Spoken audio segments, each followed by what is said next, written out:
If you are a Jamaican living overseas and you have lost your Jamaican passport, this video is for you. If you lose your passport, you have to report it to the police right away. A police report is a requirement to replace your passport. You don't have to be ready to replace it now, but you should make the report from now, because the longer you wait is the more questions you're going to be asked when you go to the precinct.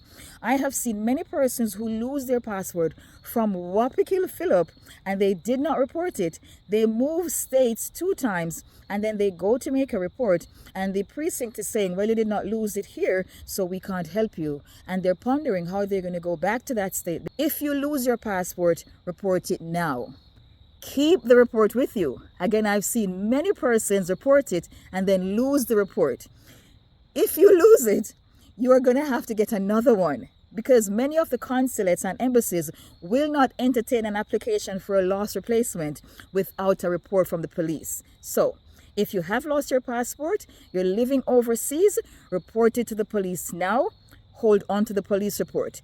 Better yet, get the police report now and apply for the passport now. We are here to assist you. If you have no other valid ID, not a problem. We can still assist you. I am Gail of 876 Documents. This is your sign to report your passport loss to the police now. Thanks for watching.